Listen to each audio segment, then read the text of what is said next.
11:05, we'll start. So my name is Brad McCusker. I'm with Software Concepts International. Now leave it open. Unless it's bothering you guys back there, but it's making it hard to hear them close it. So here to talk about a problem that I know a lot of VMS customers are facing. I want to start off though with a story. This story came from somebody that we were actually doing some database consulting with. So Software Concepts originated as a database company, and we were doing some database consulting, not system management at all. We were there, and the customer had said things along the lines of started asking questions about their backups and how they could recover data for the the databases and things like that. So this site did weekly tape backups. The system manager had retired in mid-July. The Linux team was given the OpenVMS responsibility, including doing backups. So the system manager is gone. Let the Linux guys take care of the VMS machine. The database guys are like, well, if I need to recover data, can you help me try and figure out how I go about doing that? What do I ask for? That sort of thing.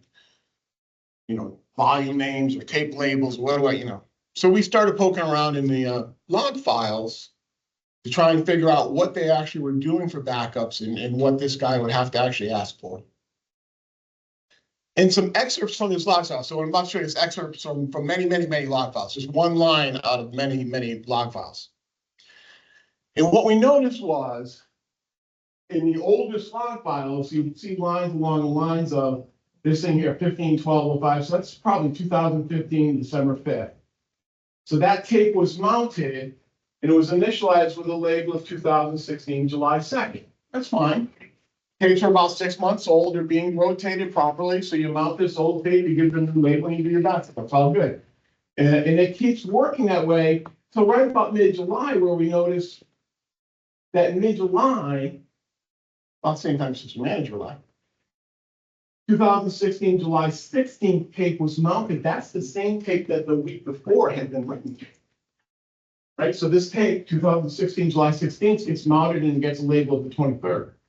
And then a week later, the tape with the 23rd gets mounted and gets a label of the 30th and on. So what happened, right?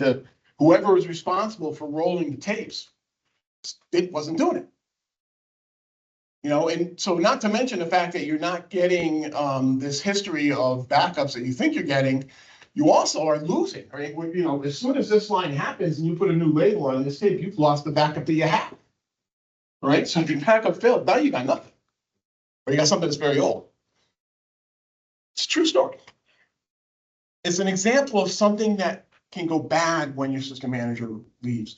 And you start talking about backups. I mean, everybody does backups. How many people actually test restores, right? Yeah. You're good. If you do, right? But a lot of people don't test restores. So this is the type of thing that nobody even knows what happened until it's too late. So yeah, or even just your system manager goes on holiday, or maybe he's on sick, right? There's so many bad things that can happen. So that's kind of the set for this talk is, my system manager's retired, my system manager's gone, what do I do now? I want to be clear about something. So SCI is in the business of providing managed services for VMS systems. What I'm talking about today is something we'd be happy to sell you. And in fact, we have sold to customers around the globe, right? I think we do a pretty good job of it. But everything I'm going to talk about can be done by companies themselves. They don't necessarily need us. And there's other companies out there that claim to do what we do. I don't think they do it as well. But so as much as I'd like to sell you managed services, pay attention to what I'm saying because it all applies, whether you hire us to do it or you get your own people to do it. Right? And if you are a system manager in this room, we're not out to take your job. But pay attention because these are all things that if you're not doing, perhaps you should be doing or you should be thinking about doing. I think most of us know when it comes to VMS, these are bet your business systems, right? They're very critical. More often than not, downtime is just not an option, right? As a tagline we were using for a while. A lot of them have been in service for a long time, 25 years or more. Chances are when they went into service, there was a team that was managing, right? And over time, people moved on. And eventually, and we've seen this over and over again, there's one person left. For purposes of this conversation, this talk, we'll call that person Les, right? And Les knew all the nitty-gritty details of the system. He'd been involved with it for 20 some odd years. He took care of those systems. They were up and running. They were always available. Les was the guy, right? And then Les retired. Gonzo. So now what do you do? As an IT director or as somebody responsible for these systems, what are your priorities? Right? I think this is pretty representative of what most people are going to be really concerned about. Right? Reliability is probably number one. You want to keep the systems running, and you want to protect your data. You want to keep things stable. It's running well today. You want it to be running well tomorrow. You don't want somebody calling up saying, "Hey, it's slow." And then continuity, right? Things do happen. So you want to make sure that you can get the system back.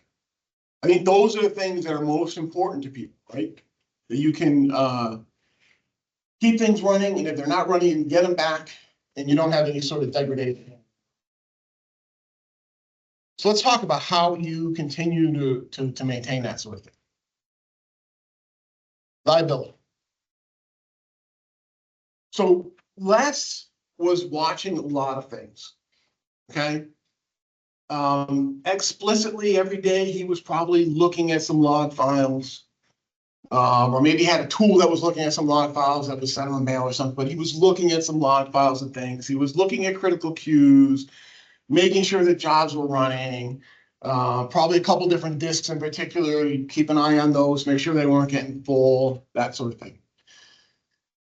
But then implicitly, and this just comes with lots of experience, he was noticing unusual things, right? He may have a window running somewhere that was just in the background, but he would notice things that weren't quite right. And that implicit work was based on years and years of experience. Type of thing that's really very difficult to duplicate, to explicitly duplicate. But I think most importantly, Les was proactive. He was looking, he was noticing, he was taking action, hopefully before anything happened, before there was any sort of problems, right? Really trying to stay out ahead of the problems. So replacing Les means being proactive. That's what's going to be important when it comes to replacing Les. You've got to make system management a priority. So this idea of having the Linux team, with all the respect to the Linux team, take care of the VMS system, unless they're making it a priority, you're setting yourself up for concerns or for problems. So it has to be a priority. It can't be a side task.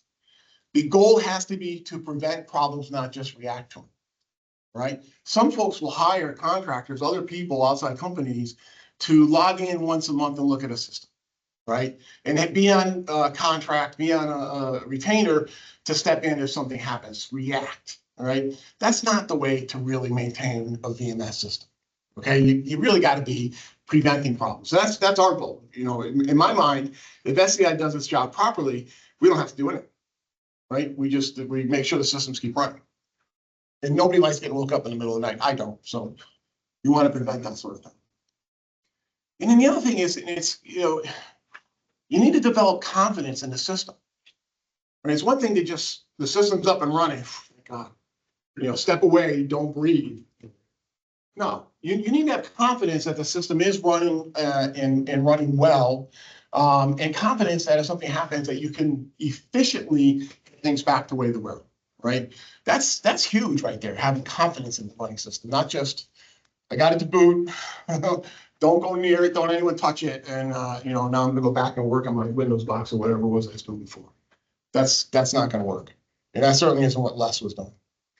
So proactive system management, that is the story, right? For this whole thing, you've got to be proactive. So I talked about all the history that Les had, and the fact that you really can't duplicate that unless you're ready to spend 20 years like Les did. But what you really can do is you can establish and document a baseline for your system. Okay, and that's what we end up doing.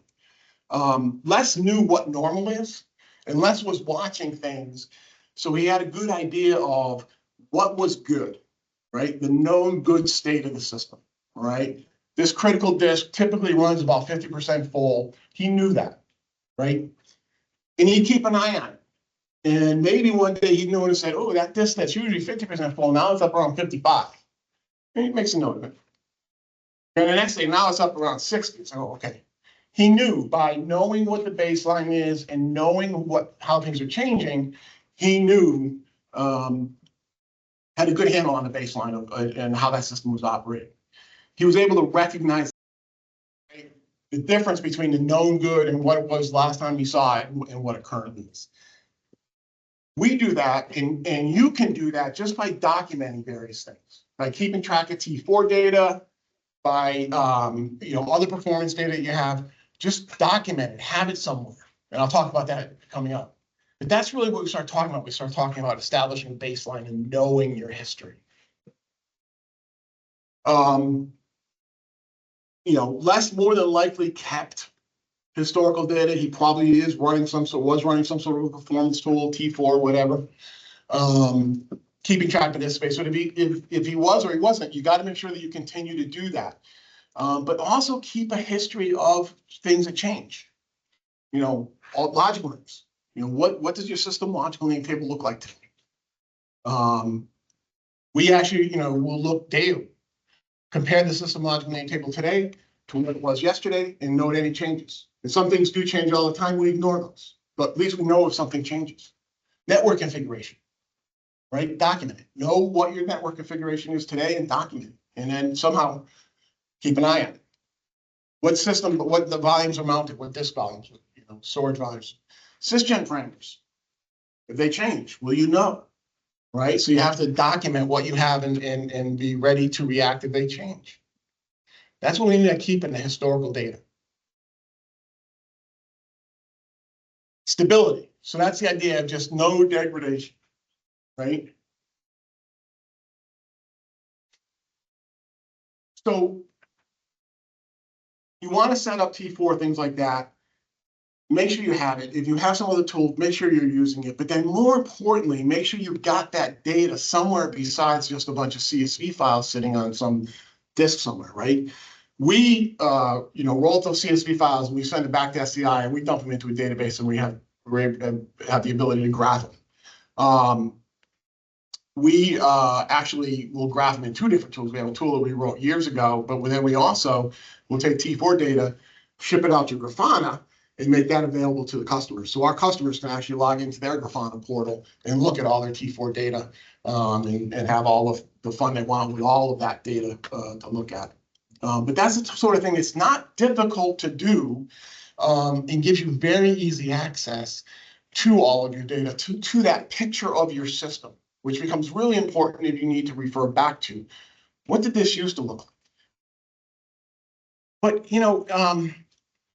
it's not just a case of graphing and having it, but you do have to watch it as well. So this particular graph, okay, it happens to be a disk-based, but it doesn't matter what it is. I could have just taken and drawn a line.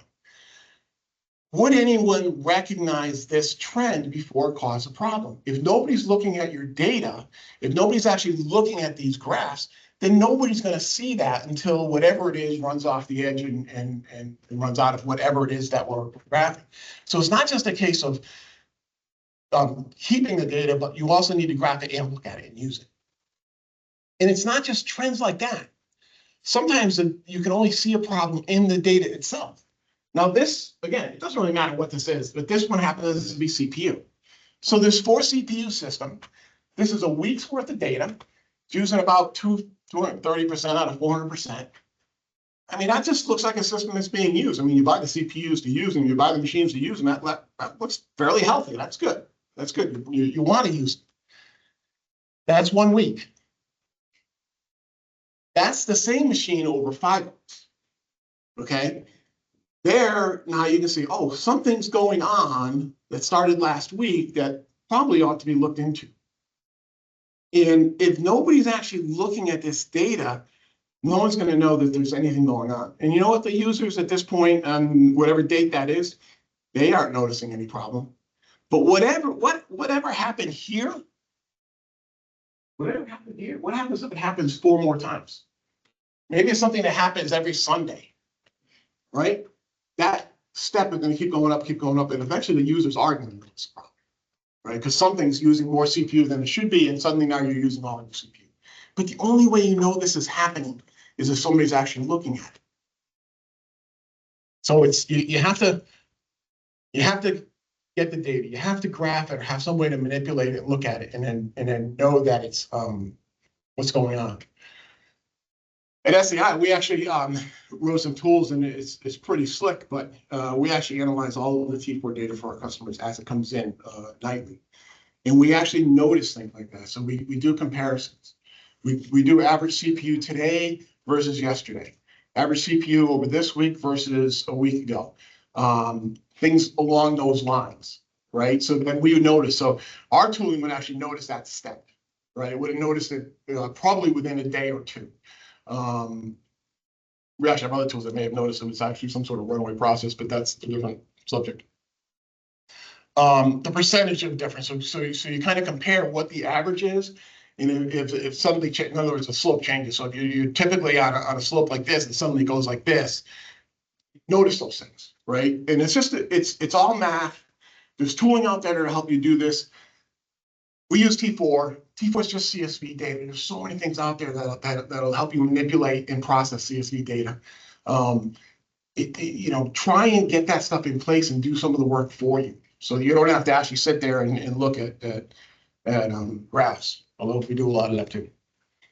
And then it'll help you forecast as well, right? We focus a lot on just making sure we don't have any problems, but we also do forecasting with the tools. And this, for us, it's all automated. This just happens automatically as things come in, and I come in the morning and may have some mail or tickets or what have you pointing out some of these things. So that's all kind of looking backwards at what happened, but you also have to look at things real time. So this is what Les was doing probably during the day. Sometimes we probably had maybe another screen or two set up, or a window or two set up with stuff that was just kind of scrolling by. You really have to watch for certain critical things, right? CPU is just something easy to think about, but it may not just be CPU. It could be a lock ops rate. It could be some mailbox that should not ever get full or get stuck. And these things can be monitored in real time. It should be alerting to somebody in real time. Les, your system manager guy, he probably was just watching for it. But we've written tools. You can write tools to detect these things in real time and notice. Opcom's another one, right? So depending on how your application was written and what your application is doing, the original architects may have actually taken advantage of Opcom and created Opcom alerts and things like that. So that's another thing that you should be watching. And again, Les may have had that up in a window somewhere, and just in the corner of his eye, subconsciously keeping an eye on what was going by there. We actually wrote a tool, and we actually just send Opcom to another mailbox and then process through those messages. Do some regular expression matching, looking for certain things or ignoring certain things, and then getting alerts when things happen.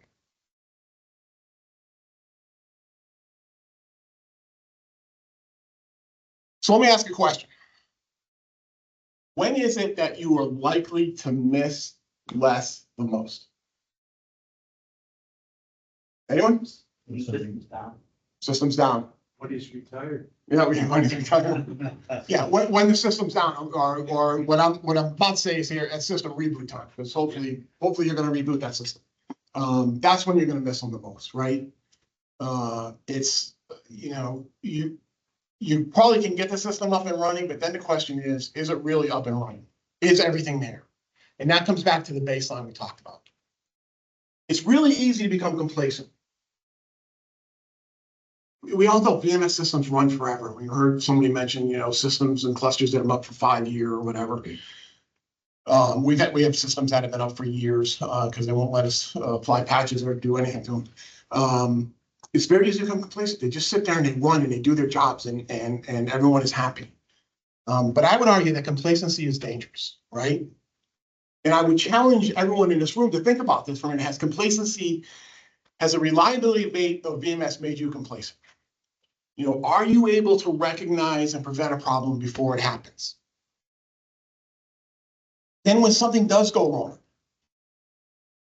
will you know for certain everything's been restored?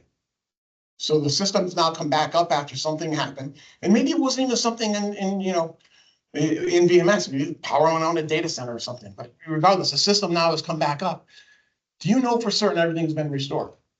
You know, if the system's been running for a year and a half and no one's been paying attention to it, I would argue that you probably don't have a good idea that things come up. You don't maintain that historical data. Do you have anything to compare back to? Will you even know if something's missing? Right, so the question, do you have everything you need to repair, recover, restart? You need to have all that before you get some sort of a failure.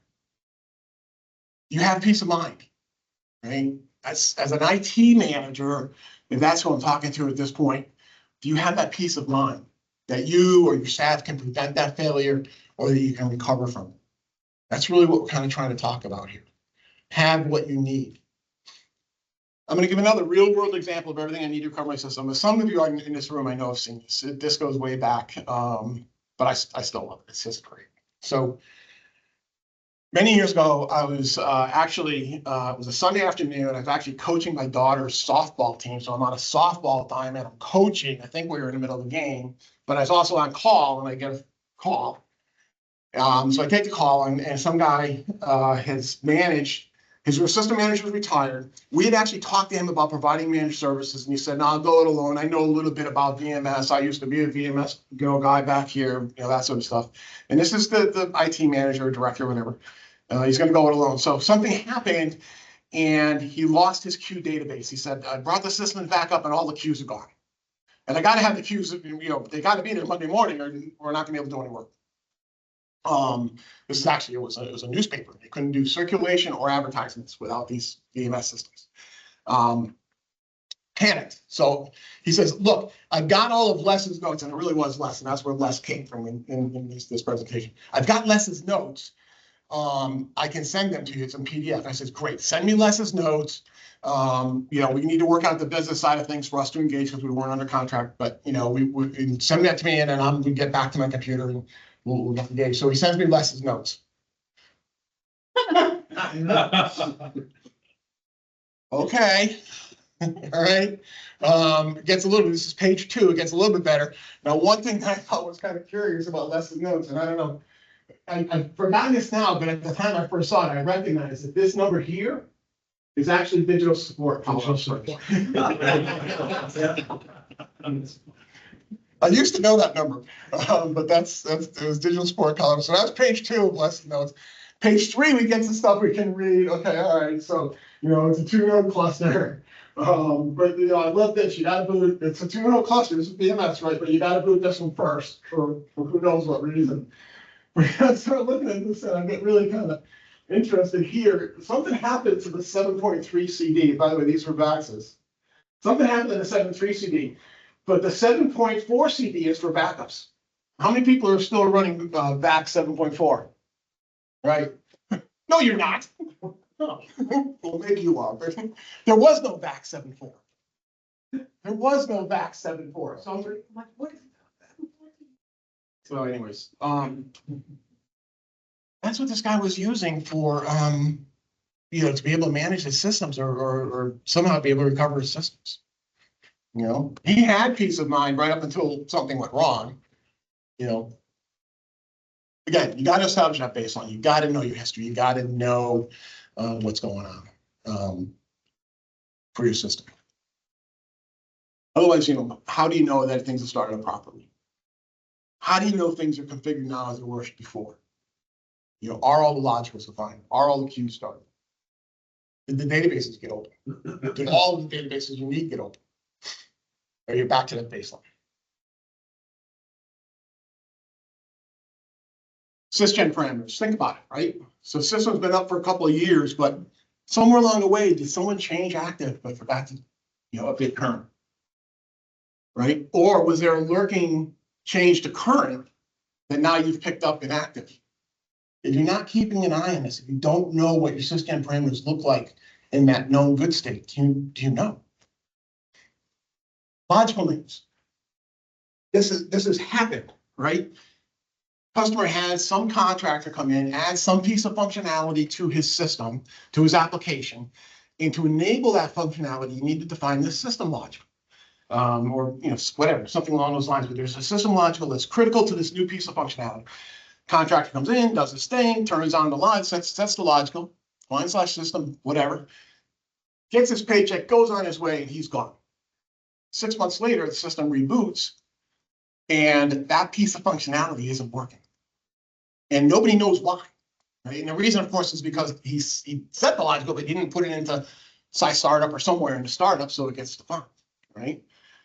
Like I said, we watch the system logical name tape, all system issue, right? If something changes, if we see new logical appear, then we can go back to the application folks, say, okay, first of all, was this intentional? Yes, it was. Have you put it into a startup? Oh yeah.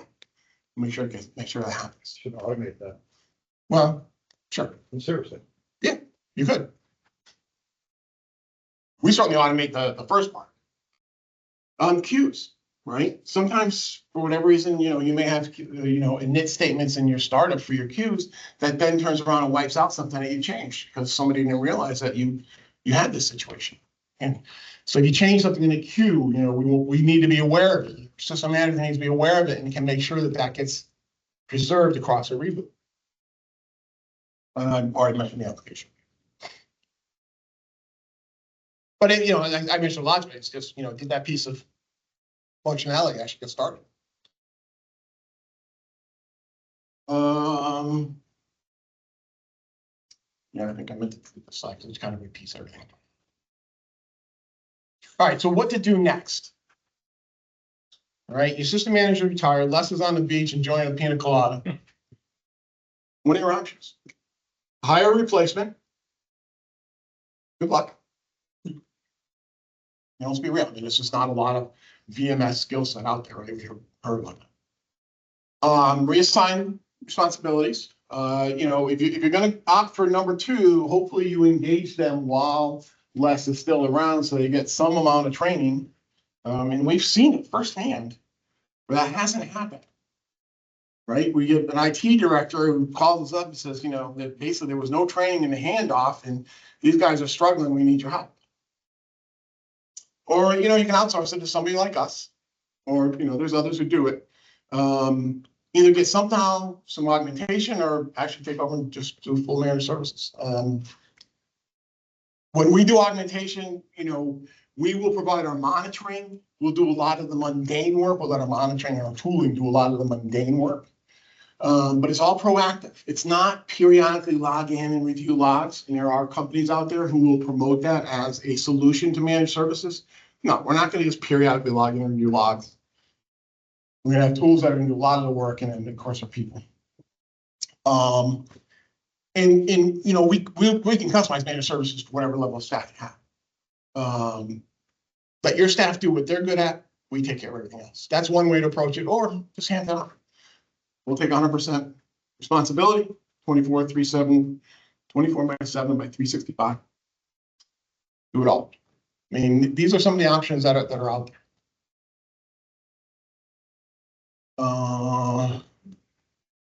We do the whole works. So if you start talking about managed services, so this is something I really need to think about it. It is a paradigm shift. And we've had people say this to me.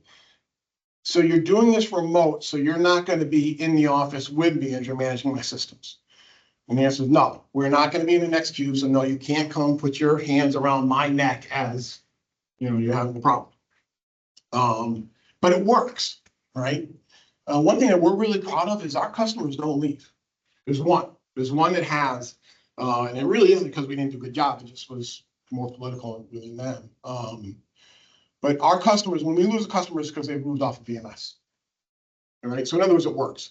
And in fact, for some of our customers, we are the most, for multiple of our customers at this point, we are the most senior IT people in the company. We've been there longer than anyone else. Right. We have a semiconductor company. I think we're at 25 years now that we've been providing services for them. There's an insurance company just up the road here. We've been providing services for them now for over 15 years. We've been there longer than anyone else. we really become part of the team. We integrate, we, participate in your weekly meetings, that sort of thing. Oftentimes we're on your systems every day. Some customers we're not on very seldom at all, but other systems that are more dynamic, we're on those systems every day.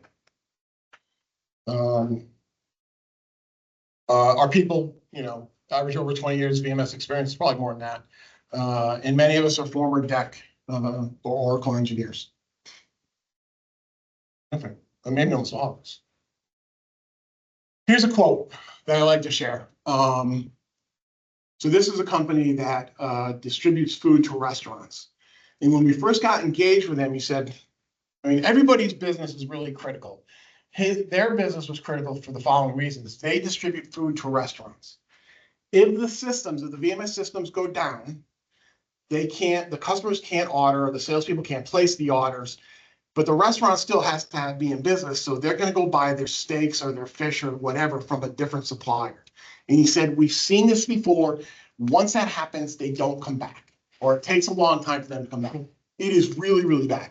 He said, we've actually been in situations where we've had problems taking orders.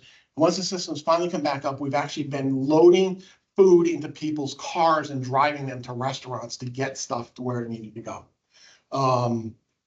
So it's really critical. And he basically said, I'm confident after 6 years of maintaining, I'm able to turn the phone off, take vacation with no worries that he'll be needed, or need to stay in touch. Truly feel comfortable with SCI team can handle the situation, keeps them in touch.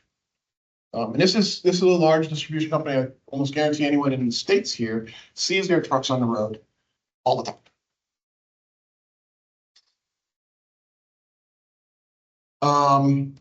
Replacing less won't be easy. Maybe you get lucky. We've been through, there's customers I've talked to for 3, 4, 5 years who've gone through iterations of hiring people, and then that didn't work out and hire someone else. Finally come and engage us. Won't be easy. Maybe you come up to somebody, maybe that person comes up to speed, maybe they come up to speed and move on. So we are worldwide. 50% of our business is in America. I guess it's just like BSI's business. 50% in America is 25% in Europe, 25% Asia Pacific. Questions, thoughts, comments?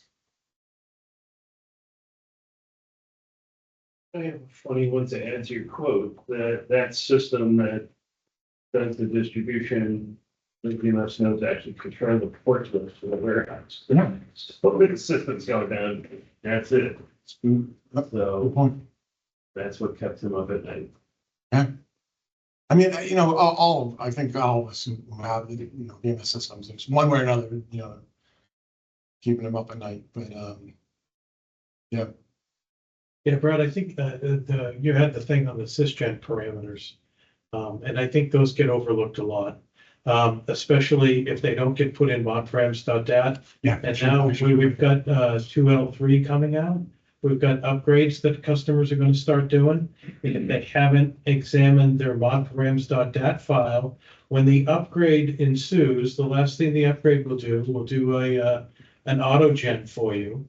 And you will then read in modparams.dat for better or worse or whatever. So more important now with the 2L3 and the support for that running out at the end of the year is to definitely make sure you are completely aware of your sysgen parameters before and after, because we've already started to see some issues. And that's just really typical, right? So Les may have left behind notes on how to update sysgen or something like that, but did it include modparams, right? He may have said use current, use active, but maybe forgot to write down the fact that you should also update modparams. And the Linux guy comes along and he does what the directions say, but doesn't fix modparams, and modparams still has an older value in it. I mean, that's the sort of stuff that can start to happen when you don't have a good quality system manager taking care of these systems. And everything that's in that, I know these presentations are made available afterwards. If you're in this situation, or you're facing a situation, and you don't necessarily want to hire somebody, that's fine, I get it. But please take a look at the presentation, some of the things I've listed out in here. It's all really important stuff. you know, we have a lot of really good tooling that helps us, but we also have a lot of really, you know, people's probably the most important. It's not probably, is the most important. Any other thoughts, comments? How do you handle, because the average age in your company most probably is quite high, right? So how you handle We're, pensions yourself? we are a little bit younger than the average BMS age, and we're actively working to bring younger people in and engage, right? We drive younger people in the company that we're bringing up to speed and, you know, ready to take over, so to speak. But we are younger than I think the average BMS person. So we're not kids. And they remember their digital badge. What's that? They remember their digital badge.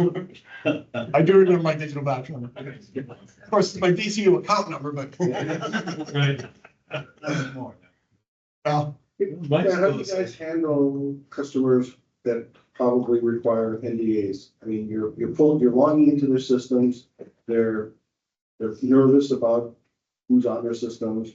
They are probably even more nervous about doing a file transfer from their system. Yeah. Or having somebody That's- log in. Do you have to do anything special, or do you have already a prepared Absolutely. NDA? well, yeah, we have NDAs with all the customers. Every customer is different. You know, so it runs the gamut. Some customers, we actually have to get change approval, signed off, blah, blah, blah, before the door is open for us to get in and get on the system, all right? Other customers, we actually had one years ago that actually was sitting on the internet, Telnet enabled on the internet, but that's, thank God that's long gone. And it runs everywhere in between, right? Most everyone, we do have some sort of, you know, VPN and that sort of thing. But we're ISO 27001 certified now.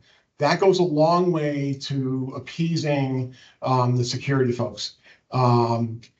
Generally speaking, we aren't making any sort of changes to customer systems without their knowledge, and at least without their knowledge. And then for those that want to change tickets or whatever, they handle that. Then the other thing is we're not often sending data other than SMTP mail messages, which are meant for our tools to see and don't necessarily have a whole lot of data.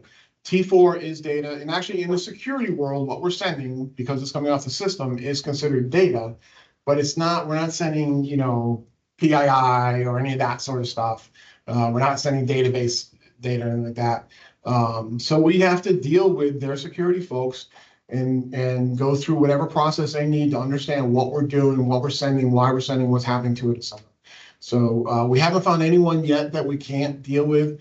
We have insurance companies that we manage full-time, stock exchanges, healthcare, manufacturing, pretty much runs the gamut. And we haven't found anyone yet that we can't appease. Security, My customer did. except for yours. Except for- Different routes. Yeah, But no, I was just curious on how, you know, like I said, yeah, and HIPAA data and stuff like that, things are getting a little bit more touchy. very. And now even people's login usernames are now considered sensitive for the agents that log in, which makes, that is in the T4 data. You know, also the other question I have is T4 certainly heavily relies on monitoring, right? Plus a couple other utilities. Have you ever found a case where the tools were more of a load or an inappropriate load for a system than what the system really needed to have? I would love to say no, but I'd be lying, right? We're human. So there have been situations where, you know, our tooling was, you know, generating more of a load than we liked. And we quickly, you know, fix those problems. We find them, we fix them. We've converted a lot of things out of DCL into higher level language to make them more efficient. So, you know, when I first started at SCI, most everything was written in DCL, and I became a pretty good DCL programmer. Yeah. Well, you know, in my career up until that point, I hadn't been, right? Because I was in engineering, and so I didn't necessarily have to write a lot of DCL as part of my engineering responsibilities. But we've since converted a lot of them to high-level language at this point, and really focus on optimizing and making a small footprint. And it's been a long time since I think we've actually seen something that's had a footprint. I'm looking at Keith and Greg, and I don't remember now it's been many, many years since we've had something that, That's, I was just gonna dovetail it, we will go up to the point, and even some customers have treated us like they're one of an employee, we've actually done their background checks. oh, yeah, no, yeah, we, many times we do their background checks, and have had to go through the drug tests and all that sort of stuff. You know, there's other customers, I've got a couple of different badges for customers in my desk drawer, you know, the whole nine yards. so did you get a request yet to start building your tools, in Python? No, Because apparently the new generation of programmers only speak Python. yeah, And people have heard, thanks to Brett, that Python is running on VMS. But I was just wondering if you had a lot of push, because apparently the people who administer other systems, all want to run on a system administration that's Python based. But they don't say that as well. But is that- Monk, But have you ever, so we absolutely, so I'd say probably half of our customers at this point, we are able to send all of Opcom off to Splunk, and we're doing that. And keep in mind that, you know, security alarms and VMS security alarms essentially go to Opcom. Right, they go into an audit file as well, and you set up audits, we gotta go to Opcom, so the security data is going off there. So I'd say half of our customers, maybe more at this point, we are sending off to there. Now, we don't get involved we let them do whatever they want, right? We do our own processing of Opcom and security. We have our tools on our back end that's watching it and telling us what we need to do and what's important. They're doing, I don't know what they're doing, don't care. Sends it off, they're happy. Some of them, I think they're just checking a box that they've got it over here and they used to something. be sort of the Uber tool, Yeah, kind of things. absolutely, absolutely. And it's, you know, I think it's, you know, I've had a couple of times customers are saying, you know, we gotta get something over in a Splunk, and I know you're not gonna be able to do it. It's like, no problem, we got you. And it's a relief to them, and they check the box and we're good to go. Yep. So do you use VSI's SMTP? Well, depends. We use what the customers use. So most of our customers are running VSI TCP/IP, so we're running VSI's SMTP. Okay. A couple of customers are running multi-net. So I'd like to hear about your use case. I'm the team lead for the staff. Yeah. I mean, you know, we use SMTP. We're sending mail messages. Like I said, the mail messages aren't really meant for human use. Right. So we had somebody using But the TCP idea- where we helped them fix that. So the idea of influencing direction.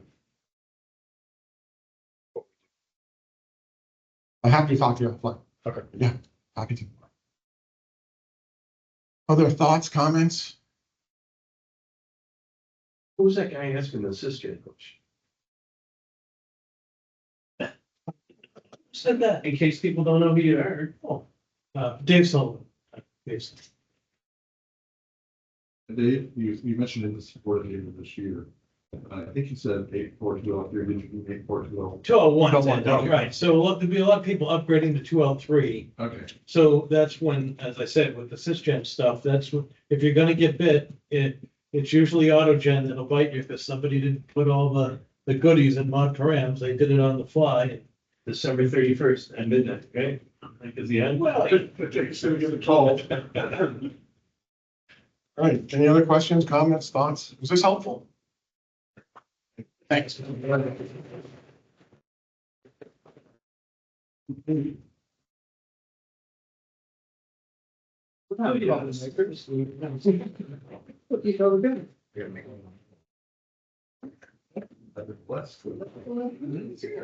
yeah, I got it. So Dave, I got one for you. Nice. So, Stu and I sold 12 into extend. Yeah. Whatever three-letter acronym we're gonna. Yeah. And I find it viable. I still get tax. So. You must have problems when. Yeah. I guess not. Yeah, it's the same thing. That's the job. The same thing. So- Just You have such pay an extra to keep with. excessive. But if there was an identified, that's reproducible, whatever. Obviously, it comes six. That would be in the. I make a change.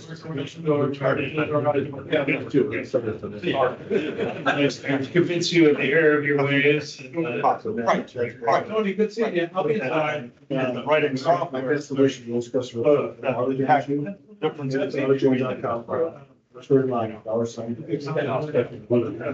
Configuration information, source control. Means to get, And what's- yes, it says in engineering. And what's actionable. Copies of navigation, modular. Yeah. It's fine.